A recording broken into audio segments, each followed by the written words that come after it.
Hello' বন্ধুসকল, লুটপুৰ wisdom point চেনেলটোৰ নতুন এটা ভিডিঅ'লৈ পুনৰবাৰ সকলোকে স্বাগতম জনাইছোঁ। আজিৰ এই ভিডিঅ'টোত আমি অসম চৰকাৰৰ বিভিন্ন কম্পিটিটিভ এক্সামত সহায়ক হোৱাকৈ লগতে আগন্তুক গেট 3 গেট 4 পৰীক্ষাত সহায়ক হোৱাকৈ মেথমেটিক্সৰ খুবেই গুৰুত্বপূৰ্ণ টপিক এটাৰ ওপৰত আলোচনা কৰিম, যিটো হৈছে নাম্বাৰ ছিষ্টেম। এই ভিডিঅ'টোত আমি প্ৰিভিয়াছ ইয়াৰ কুৱেশ্যন পেপাৰবোৰক বেছ কৰি লগতে আগন্তুক পৰীক্ষাবোৰত আহিব পৰা খুবেই গুৰুত্বপূৰ্ণ কুৱেশ্যনবোৰ আলোচনা কৰিম। এই ভিডিঅ'টোত কুৱেশ্যনবোৰ আমি কিদৰে অতি সহজতে শ্বৰ্ট ট্ৰিকৰ সহায়ত সোনকালে কৰিব পাৰোঁ তাৰ বিষয়ে সুন্দৰকৈ আলোচনা কৰা হৈছে। আশা কৰোঁ ভিডিঅ'টো চাই খুবেই ভাল পাব। এইটো হৈছে নাম্বাৰ ছিষ্টেমৰ দ্বিতীয়টো ভিডিঅ'। যদি প্ৰথম পাৰ্টটো চোৱা নাই তেতিয়াহ'লে এই ভিডিঅ'টোৰ ডেছক্ৰিপশ্যনত তাৰ লিংক দিয়া আছে, তাৰ পৰা চাব পাৰে। আহক আজি আমি ভিডিঅ'ৰ মাজলৈ গুচি যাওঁ। ইয়াত প্ৰথম কুৱেশ্যনটো দিয়া আছে, find the phase value and place value of 8 in the numbers. আমাক এ নম্বৰত এটা সংখ্যা দিয়া আছে আৰু বি নম্বৰত এটা সংখ্যা দিয়া আছে। দুইটা সংখ্যাত আমাক কি কৈছে, 8ৰ ফেজ ভেলু আৰু প্লেচ ভেলু উলিয়াব দিছে। এতিয়া প্ৰথমটোৰ ক্ষেত্ৰত যদি আমি চাওঁ, এ নম্বৰটোত 8ৰ ফেজ ভেলুটো কি হয় বা প্লেচ ভেলু কি হয়। পৰীক্ষাত 8ৰ নুসুধি এনেকুৱা এটা সংখ্যা দি কিনে যিকোনো এটা নাম্বাৰ সুধিব পাৰে। আমাৰ কনচেপ্টটো হ'ব যে আমি কেনেকৈ কৰিম বা এই প্ৰচেছটো হয় কি।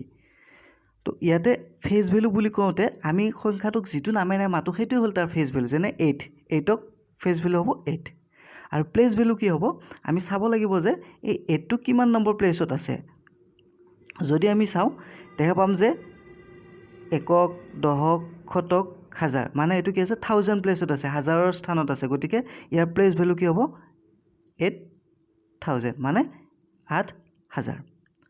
তো এইবাৰ আমি বি নম্বৰ কুৱেশ্যনটোৰ কাৰণে চাওঁ। বি নম্বৰ কুৱেশ্যনটোত কি হয়, এইটোৰ ক্ষেত্ৰত 8ৰ কি হৈছে ফেজ ভেলু। ফেজ ভেলু কি হ'ব 8 হ'ব। আৰু প্লেচ ভেলু কি হ'ব, প্লেচ ভেলু ই কিমান নম্বৰ স্থানত আছে আমি চাম, একক, দশক, মানে দশকৰ স্থানত আছে। গতিকে কি হ'ব 80 হ'ব ইয়াৰ প্লেচ ভেলু। গতিকে এনেকুৱা যিকোনো এটা কুৱেশ্যন এক্সামত প্ৰিভিয়াছ ইয়াৰবিলাকত আহিছে আৰু আগন্তুক পৰীক্ষাবিলাকতো এনেকুৱা যিকোনো এটা অহাৰ সম্ভাৱনা আছে। গতিকে তো এইটো জানি থোৱাটো খুবেই দৰকাৰ। এবাৰ কুৱেশ্যন নম্বৰ 2, ইয়াত দিয়া আছে হুইচ ইজ গ্ৰেটাৰ। আমাক দুটা ফ্ৰেকশ্যন দিয়া থাকিব বা ভগ্নাংশ দিয়া থাকিব। এই দুটা ভগ্নাংশৰ ভিতৰত আমাৰ কোনটো ডাঙৰ সুধিছে। তো এক্সামত এনেকুৱা কুৱেশ্যনবিলাক আহিলে আমি ট্ৰেডিশ্যনেল মেথডত যদি কৰোঁ এইটো বহুখিনি টান যেন নালাগে। কিন্তু কথাটো হ'ল কম্পিটিটিভ এক্সামত টাইম মেনেজমেণ্টটো খুবেই গুৰুত্বপূৰ্ণ। গতিকে আমি কেনেদৰে এটা কুৱেশ্যন 1 মিনিটৰ আগত 10 ছেকেণ্ড 5 ছেকেণ্ডত কৰিব পাৰোঁ, সেইটো আমাৰ হ'ব প্ৰথম এইম। কাৰণ কম্পিটিটিভ এক্সামত টাইমটো আমি মেনেজ কৰিবই লাগিব। গতিকে এনেকুৱা কুৱেশ্যনবিলাক আমি ট্ৰেডিশ্যনেল মেথড যেনেকৈ হৰটো একে কৰি কিনে লবটো যিটো ডাঙৰ সেইটোৱে ডাঙৰ, তো তেনেকুৱা প্ৰচেছ আমি নকৰোঁ। আমি এইটো কি কৰিম, এটা শ্বৰ্ট ট্ৰিকত কৰিম। কেনেকুৱা শ্বৰ্ট ট্ৰিক, আমি এই শ্বৰ্ট ট্ৰিক হ'ল এই ভগ্নাংশ দুটাক আমি কি কৰিম, ক্ৰছ মাল্টিপ্লাই কৰি দিম। ক্ৰছ মাল্টিপ্লাই কৰাৰ পিছত চাম যে ক্ৰছ মাল্টিপ্লাই কৰি আমি লবত মানে ওপৰত নিউমাৰেটৰত কিমান হয় পাতিম। এইটো ক্ৰছ মাল্টিপ্লাই কৰোঁতে ইয়াত পালোঁ 8 9 গুণ 72। আৰু এইটো যেতিয়া আমি ক্ৰছ মাল্টিপ্লাই কৰোঁ ইয়াতে পাম ওপৰত 14 5 গুণ 70। গতিকে আমি দেখিলোঁ যে 70তকৈ 72টো ডাঙৰ। গতিকে এইটো ভগ্নাংশ ডাঙৰ। আৰু আমি ইমান চাবই নালাগে। এইটো এতিয়া মই বুজাই দি আছোঁ কাৰণে হয়তো মোৰ 15-20 ছেকেণ্ড সময় লাগিছে। যেতিয়া আমি এই কুৱেশ্যনটো দেখা পাম তেতিয়া আমাৰ চকুতে আহি যাব। যেতিয়া ক্ৰছ মাল্টিপ্লাই কৰিম তেতিয়া দেখা পাম যে 72টো ডাঙৰ, মানে 72 ডাঙৰ মিনছ এই ভগ্নাংশটো ডাঙৰ। কোনটো, 9/14 এইটো ডাঙৰ। গতিকে আমি ডাইৰেক্ট ক'ব পাৰিম কোনটো ডাঙৰ, 9/14 ইজ গ্ৰেটাৰ দেন 5/8। তো এইটো হৈ গ'ল। ঠিক তেনেকৈ মই বি নম্বৰটো কৰি নিদিওঁ। বি নম্বৰটো মোক ফটোবট কৰি কিনে কমেণ্টত জনাব যে এইটোৰ কোনটো ডাঙৰ হয়। ইয়াৰ পিছত আমি 3 নম্বৰ কুৱেশ্যনলৈ গুচি যাওঁ। 3 নম্বৰ কুৱেশ্যনত আমাক কৈছে ঠিক আগৰ দৰে কনচেপ্ট হয়। ইয়াত আমাক তিনিটা দিছে। তিনিটাত কৈছে যে তিনিটা ভগ্নাংশ দিয়া আছে। ইয়াত কৈছে এৰেঞ্জ দ্য ফলোয়িং ফ্ৰেকশ্যনছ। এতিয়া পৰীক্ষাত কি কৰিব, পৰীক্ষাত সৰুৰ পৰা ডাঙৰলৈ সজোৱা দিব পাৰে বা ডাঙৰৰ পৰা সৰুলৈ সজোৱা দিব পাৰে। ইয়াত মই এৰেঞ্জ বুলি কৈছোঁ, মানে যিকোনো এটা সৰুৰ পৰা ঊৰ্ধ্বক্ৰমতে হওক বা অধক্ৰমতে হওক সজাই দিলে হ'ল। তো সজোৱাটো সহজ, কিন্তু কেনেকৈ আমি কৰিম সেইটোহে আমাৰ বুজিবলগীয়া কথা মেইন কনচেপ্টটো হ'ল সেইটো তো আমি কেনেকৈ কৰিম সেইটো চাওঁ ইয়াৰ আগত যেতিয়া আমি 2 নম্বৰটো কৈছিলোঁ ঠিক সেই প্ৰচেছত আমি কি কৰিম ইয়াতে আমি তিনিটা একেলগে কৰিব নোৱাৰোঁ আমি কি কৰিম প্ৰথমতে দুটা কৰিম এই দুটা ফ্ৰেকশ্যনক আমি প্ৰথমতে কোন ডাঙৰ চাই ল'ম ইয়াতে আছে 3/7 আৰু আছে 4/5 এই দুটাৰ ভিতৰত যদি মই ক্ৰছ মাল্টিপ্লাই কৰোঁ তেতিয়া দেখা পাম যে ইয়াত হ'ব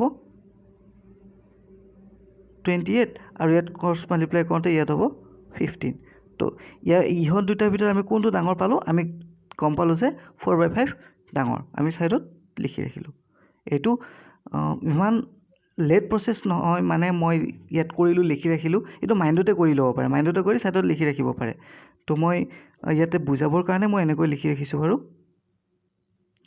এইবাৰ আমি কি গম পালোঁ এই 4/5টো ডাঙৰ গম পালোঁ এইবাৰ আমি কি চাম আমি চাম এইটো কোনটো চাম এই যিটো সৰু আছে এই সৰুটোৰ লগত কাৰ চাম 7/9 এইটো চাম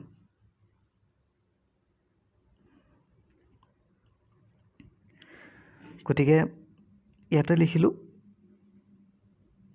3/7 ইয়াতে লিখিলোঁ 7/9 যদি মই ক্ৰছ মাল্টিপ্লাই কৰোঁ ইয়াতে দেখিম যে 27 আহিব আৰু ইয়াতে দেখিম 49 আহিলোঁ ইয়াৰ পৰা আমি কি গম পালোঁ ইয়াৰ পৰা গম পালোঁ যে এইটো ডাঙৰ হয় কোনটো ডাঙৰ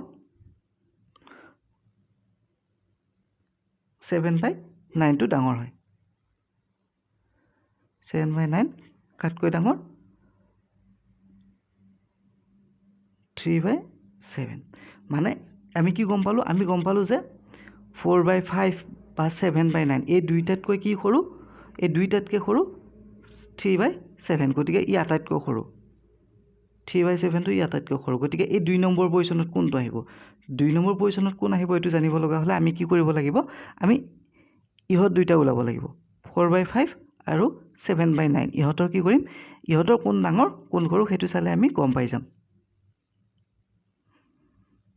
এইখিনি মই মুছি লৈছোঁ মুছি লৈ সিহঁত দুইটা আমি ওলাই ল'ম তেতিয়া আমি গম পাই যাম যে ক্ৰমটো কোন ডাঙৰ কোন সৰু গতিকে আমি প্ৰথমতে চালোঁ ইয়াতে 4/5 আৰু ইয়াতে আছে 7/9 ইহঁতক যদি মই ক্ৰছ মাল্টিপ্লাই কৰি দিওঁ তেতিয়া পাম যে ইয়াত 35 আৰু ইয়াত পাম 36 মিন্স 4/5 ডাঙৰ অৰ্থাৎ 4/5 সকলোতকৈ ডাঙৰ তাৰপিছত হ'ব 7/9 কাৰণ 3/7 এইটো কি আছিল দুইটাতকৈ সৰু হৈছিল তেতিয়া আমি কি কৰিলোঁ আমি ইয়াৰ কি চালোঁ কোন ডাঙৰ কোন সৰু চালোঁ তে আমি পালোঁ যে ইয়াত 4/5 ডাঙৰ 4/5 ডাঙৰ মানে 4/5 আটাইতকৈ ডাঙৰ তাতকৈ সৰু 7/9 তাৰপিছত 3/7 এনেকৈ আমি উলিয়াব পাৰোঁ এইটো যেতিয়া আমাৰ প্ৰেক্টিছ হৈ যাব অতি কম সময়ৰ ভিতৰতে এইটো ওলাই যাব ঠিক তেনেকৈ কি কৰিব ঠিক তেনেকৈ বি নম্বৰ যিটো কুৱেশ্যন দিয়া আছে বি নম্বৰ কুৱেশ্যনটোত কোনটো ডাঙৰ কোনটো সৰু উলিয়াই লৈ মোক কমেণ্টত জনাব নহ'লে মই এক কাম কৰিছোঁ মই এইটো কৰি দিছোঁ যাতে এইটো ফাৰ্ষ্ট প্ৰচেছত আৰু এবাৰ শিকি ল'ব পাৰোঁ আমি ঠিক তেনেকৈ কৰি দিছোঁ প্ৰথমতে আমি কি কৰিম প্ৰথমতে আমি প্ৰথম দুটা কোন ডাঙৰ কোন সৰু এইটো চাই ল'ম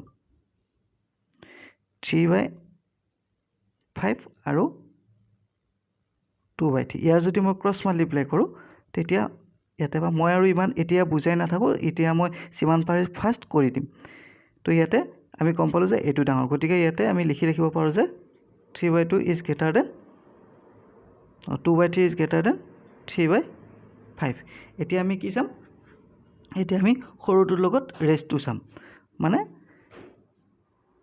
3/5 আৰু 4/9 এতিয়া আমি যদি ক্ৰছ মাল্টিপ্লাই কৰোঁ ইয়াতে পাম 20 আৰু ইয়াতে পাম 27 তাৰমানে কি বুজিলোঁ 3/5টো কাতকৈ ডাঙৰ 4/9তকৈ ডাঙৰ মানে আমাৰ ইজি হৈ গ'ল কাৰণ 2/3টো কি আছিল 2/3টো 3/5তকৈ ডাঙৰ আছিল এবাৰ পালোঁ যে 3/5টো কাতকৈ ডাঙৰ 4/9 9তকৈ ডাঙৰ গতিকে আমাৰ এই ক্ৰমটো পাই গ'লোঁ ডাঙৰৰ পৰা সৰুলৈ ক্ৰমটো পাই গ'লোঁ গতিকে এনেকৈ কম সময়ত এতিয়া মই এইটো বি নম্বৰটো যেতিয়া কৰিলোঁ খুব বেছি 10 ছেকেণ্ডমানত এইটো ওলাই গ'ল আৰু যদি মই ভালকৈ প্ৰেক্টিছ হৈ থাকে আপোনালোকৰ যদি ভালকৈ প্ৰেক্টিছ হৈ থাকে আৰু কম সময়ৰ ভিতৰত এইবিলাক কৰিব পাৰিব গতিকে এনেকুৱা কুৱেশ্যনবিলাক এক্সামত আহিবই ইয়াৰ পিছৰ কুৱেশ্যনটোলৈ আমি যাওঁ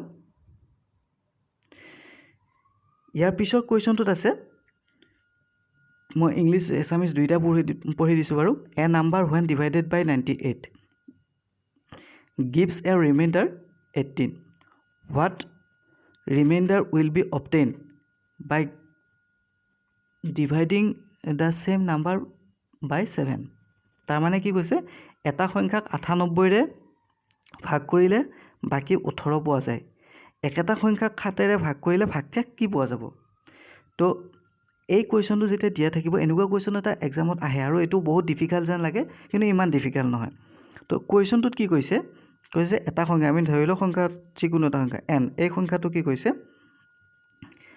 98 ডিভাইডেড বাই যদি আমি 98ৰে ভাগ কৰোঁ মানে ভাগফল যদি 98ৰে আমি কি কৰোঁ তাক ডিভাইডেড বাই 98 যদি 98ৰে মই তাক হৰণ কৰোঁ ধৰি লওঁ কিবা এটা পালোঁ ধৰি লওঁ যিকোনো ইনটু x বুলিয়ে ধৰিলোঁ 98 ইনটু x প্লাছ 18 অৰ্থাৎ কি বুলি কৈছিল আমাক যদি এটা সংখ্যাক when a number is divided by 98 যদি 98ৰে ডিভাইড কৰোঁ আৰু ৰিমাইণ্ডাৰ কি হয় 18 হয় ধৰিলোঁ আমি 98 ইনটু x প্লাছ ভাগশেষটো কিমান 18 তো এইটো হ'ল সংখ্যাটো এতিয়া আমাক কৈছে যে যদি সেই সংখ্যাটোক আমি কি কৰোঁ 7ৰে ডিভাইড কৰোঁ তেতিয়াহ'লে ভাগশেষ কিমান হ'ব সুধিছে তো এনেকুৱা মেথছ যেতিয়া দিয়া থাকিব এটা কথা মনত ৰাখিব এই যিটো লাইন এই লাইনটো বনাই ল'ব বনাই লোৱাৰ পিছত যে লাষ্টত যিটো নাম্বাৰেৰে ডিভাইড কৰিব দিব সেই নাম্বাৰটোৰে এই যিটো থাকিব এইটোক ডিভাইড যাবই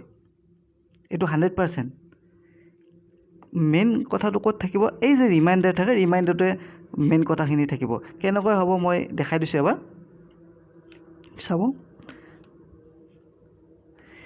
এতিয়া আমাক কৈছে 7ৰে ডিভাইড কৰিলে কিমান আমি 7ৰে যদি 98ক চাওঁ আমি গম পাম যে 7ৰে 98ক কিমান পোৱা যাব 14 পোৱা যায় 14 ইনটু 7 ইনটু x 7ৰে এইখিনি গ'ল 7ৰে এইখিনি ডিভাইড গ'ল প্লাছ এতিয়া 18 যে আছে 18 কি কৰিব লাগিব 18ক 7ৰে বা 7ৰে কিমান টাইম যায় চাব লাগিব 7 ইনটু 2 7 ইনটু 2 কিমান 14 আৰু কিমান বাকি থাকিল 4 গতিকে 7ৰে ইয়াৰ পৰা ইয়ালৈ এই গোটেইখিনি ডিভাইড হৈ গ'ল অনলি বাকি থাকিল কিমান 4 গতিকে আমাক সেইটোৱে সুধিছে যে 7ৰে ডিভাইড কৰাৰ পিছত মানে ভাগশেষ কি পোৱা যাব এতিয়া আমি কি পালোঁ এনসাৰ ভাগশেষ পোৱা যাব 4 তো এইটোৱে হ'ব ইয়াৰ এনসাৰ তো এনেকুৱা কুৱেশ্যনবিলাক কি কৰিব প্ৰেক্টিছ কৰিব বেছি প্ৰেক্টিছ কৰিলে এইবিলাক একদম ইজি হৈ যাব আৰু এক্সামত এনেকুৱা কুৱেশ্যন আহি আছে আৰু ভৱিষ্যতেও এনেকুৱা কুৱেশ্যন আহি থাকিব